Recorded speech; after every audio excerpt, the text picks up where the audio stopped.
Salphanee bannee waree dhiiraa nyaataa tamaamii wallahi nu sodhisaa talan. Salphina bitatti maaltaa jirta koojii ati dubbinatti fudhin fariidoo eebba waan jedhamutu jira mirriqaati yoo fakkeenyaaf sukkaara kilo tokko bitan irra keessatti waan namaa eebbisu wanta eebban qabne maal bita miree mirriqaa taallekkoo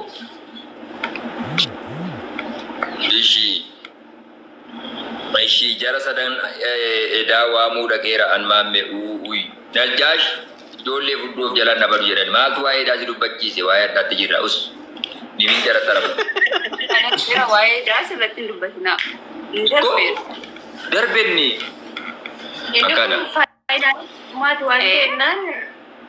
akkana hayyee jamu gaafii lammaffaan si gaafadha gaafii tokkoffaa bifa ajaa'ibaatiin deebistee jettee fakkeenyaaf ani jamu jechuudha akka carraa ta'e ilma namaati qalbiin ilma namaa kun immoo bakka itti kuftuun beekamu akkuma si jaalladhu garatti shamarri wa'ii jaalalaan onnee kiyya kana fuutee qambaa gootee yeroo jettu kufiftii beette osuma si wajjin jiru jechuudha beette sitti ni maddu sitti machuudhaaf tarii miira keetu cabaa jedheen obsee jechuudha beekte shamaree sana jaalallisii kun namuddee yeroon gad ba'u isiidhuman ilaalaa yeroon gad deebi'u isiidhuman ilaalaa just bakka muciyyoon kun dirqama akkan bultii si wajjin ijaarratuna godhaa jirti jechuudha beekte achi booda muciyyoo kana osoo ati hin beekin halaala waan ta'e dirqama beekte hayyama kee argachuu hin qabu jaartii lammaffaa fuuchuudhaaf akka shari'aatti seera keessa waliin caalchisinii malee akka keessa waliin caalchisinii wal qixxaa godhu malee ati hayyamuufiin dirqama miti sii galee seera shari'aa keessatti.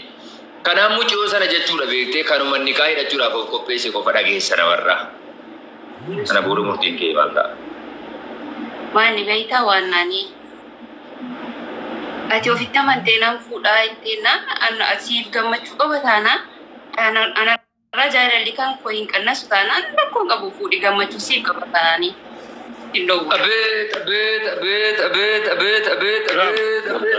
Kan akka kan keeti rabbi nuuf haa baay'isu. Shamarran hundinuu haala kan kee kanaa hordofan. Amiin jedhe. Ila. Ana jadi silamitu kun harga silati na deebisi kan jedhan. Ofii waa kajeelaa jira. Ana qabatee waa nyaachuu jechuudha. Baay'ee sida biibii jaalalli kan kee booda dachaadhaan maamii qabee haroomisiisu. Amiin. Si malee kan biraan ilaalii. Wallahi maashaallah. Garuu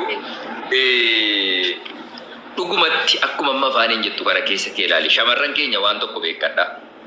Dhiirri tokko jechuudha lammaffaa fuudhaadhaaf of hin cinqina. Wallahi isa dhugaa rabbiin isiniin jedha. Hatumti jechuudha beektee dhiira sanaaf waan humni koo gochuu danda'u godhiif kabaja laadhuuf hanga humni kee danda'u gammachiisuuf yaade sii galaa jira miti. Just akka inni beektee gad ba'ee hanga deebi'utti waa'ee kee yaadu. Oguma rabbiin shamaraaf kennee jira. San gochuu danda'e. Ilmi dhiiraa jechuudha osoo hangam jooraa akkamii ta'e hangam buuruu beektee sigibgibii seeranus akkasii illee ta'ee jedhe jechuudha. Atiin kun isa seeraan tiriit gootee jennaan waan inni jaartii lammaffaa asirratti barbaaduuf hin qabu. Wallahi dhugaa rabbi. Amma shamarri lafa duwwaa ganama yeroo lafaa kaatu garanatti watii shiroon gar tokkoon garanaa jira. Garanaan immoo watii allichaa. Garri kun immoo absiitii bukoo bukeessaa jechuudha faca'ee itti bu'ee. Garanaan immoo jabbiin nokkee itti facaaftee. Yeroo fuula siirraa tuttee kistarii sabaa giraawundii effeektii hojjetame fakkaata fuulli isii kun jechuudha. Amma niitii akkasii.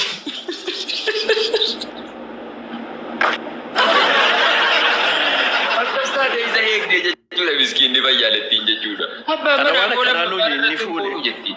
Akkamittiin fuudhe waa qajeelaa inni isaajii waan sadaa jedhe. Akkasin ta'ina hanga dandeessanuuf waan qabdanuun ilaali isiinuma qabdanu babbareeffattanii isa eeguu jechuudha yoomiyan. Inni gubaa qabu immoo as jalatti dhugaa jedhe inni gubaa qabu hayi miskiin wallahi Mammadu. Akkana. Kana jara fuudhee jiru jara limdii qabu gaafadhu malee atutuun fuudhinni eddee nama fuudhee maaliif buutee dubbatta kanallee hireen nu kenna yaakii maal nama hacuucaati. Ofadhu ayyee. Ani kanan jedhu qoy waxii numti filitii dheedafatiniitii maalatti barbaaddatta?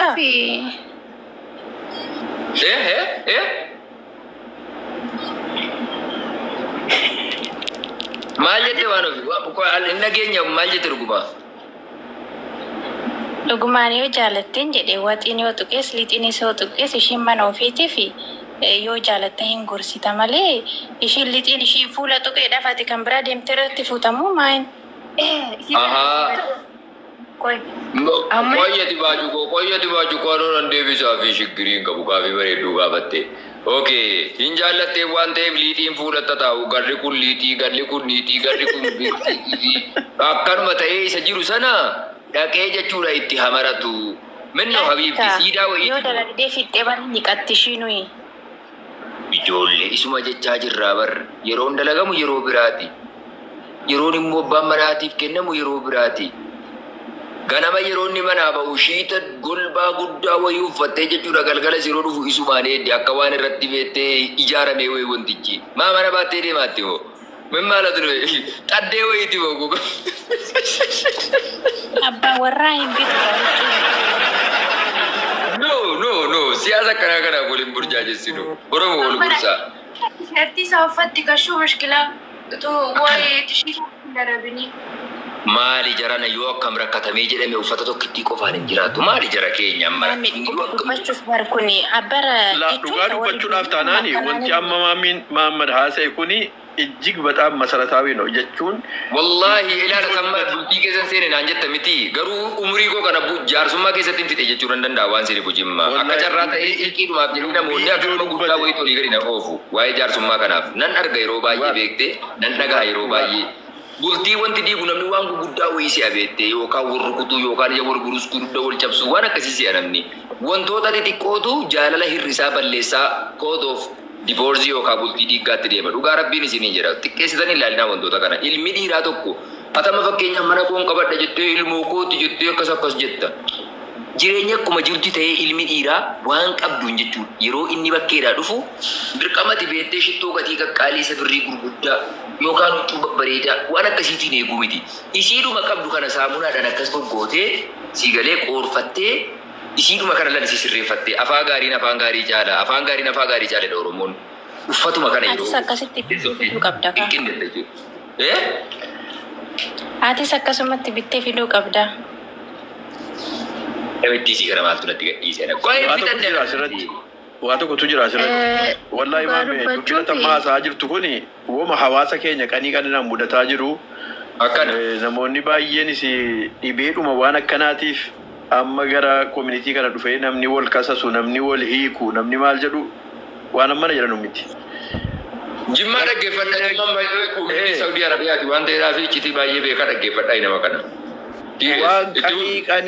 Waan qanii wal qabee dhufaa jiru ennaa gaafattee jettu chiggiraallee tokko ennaa keessa galtee qortee kaate yaa'u chiggiraallee ennaa jedhama. Namni dabboo gogaa nyaataa? Eddee rakkinni jiru si gala rakkinatu jira ennaa jedhani siif kan eddee rakkina sana ta'e. Kaameeraan cufadha. Gara biraa akkumatti jette fedhii dhiiraa gara caalu harkuma shamarranii jira. Harka shamarranii jira maalinni waa tokko ala hanqate kan dhiirri bakka ilaaluu jalqabu. Wanti hanqate sun maalinni yookaan siree irratti ta'uu danda'a. Yookaan saafaa irratti yookaan maaddii irratti ta'uu danda'a. Wallahi qoosaa miti yeelloo miti kun bara garaachiin laayee. Wallahi akkasii sun biyyaa garaachiin chiggirnu. Barnaamijii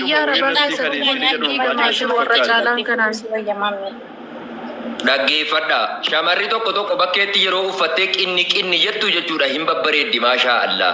Caammaa caqqee taraqii qachikwaa kaa'attee jechuudha. Abbaa manaa kana jechuudha wara julun mazbuut watazawwaju jaartii bultii ijaarrattee jette wajjiniin ganama yeroo lafaa kaatu akka makiinaa jigeetti rafuu miti subii lafaa kaatee iyyan daangoo lukkuu fi dhalaan ganamaan kaa jedha Oromoon subii kaatee jechuudha beektee ila yoo margi dhabamee jedhellee shiroodhuma kana dhoggoota ilmi dhiiraa gurraa waa wayii waa wachuu dhaga'uu jaallata uumama isaatiin beektee dhiirri garaa jaallata bana garaachillee waa wayii mana keessaa koshkosh gootee subii jechuudha beektee isa fuuldura keessee ka'ii nyaadhu. Suutuma yeroo kaaftu immoo akka kunoo arraageessa qochoorraa iyyuu tokko akkasitti miti suutuma jedhanii abbaa manaa koo ilaalcha faaruu babbareedaan jechuudha sii garee dhiirri gootummaatu Maamii maashaallah asirratti haasaa kan kee waan itti sii dabaluu qaba. Jedhime situ muuxannoo qaba. Dhageessaa? Bareechee nagaa jiratu.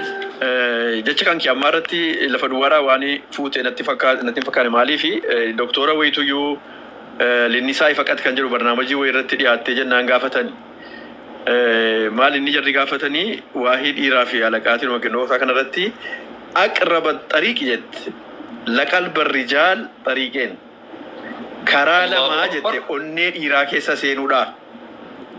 Akkana. Tokko isa tokko maaddaa jechaani tokko maaddaani nyaata. Qoonqoo jaallatti baay'ee. Maaddaa wal makaddaa jette makaddaa egaa siigalee raamiti almaaddaa wal makaddaa jette bakka gabaabinuma.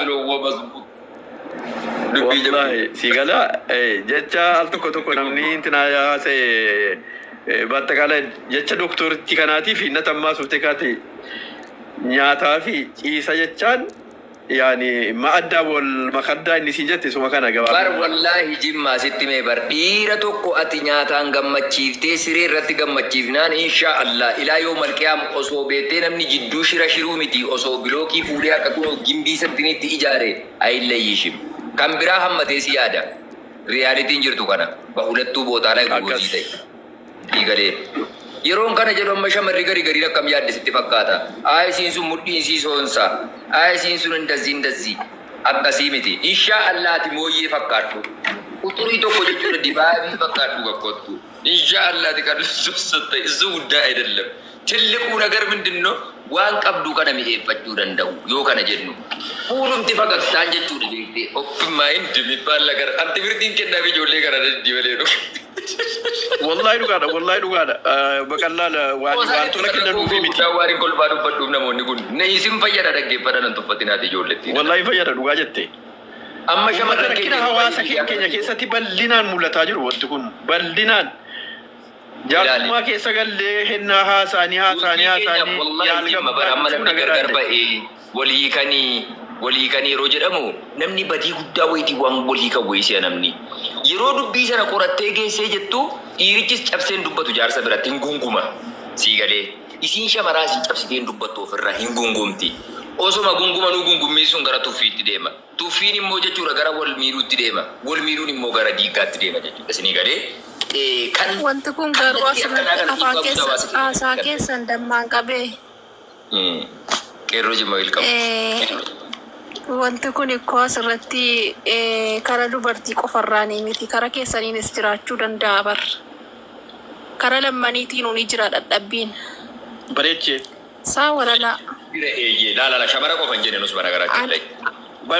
Anammaa asirratti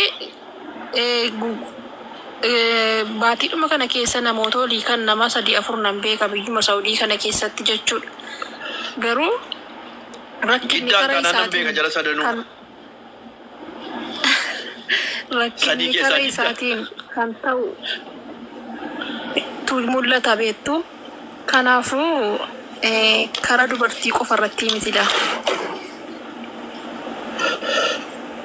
Rakkoon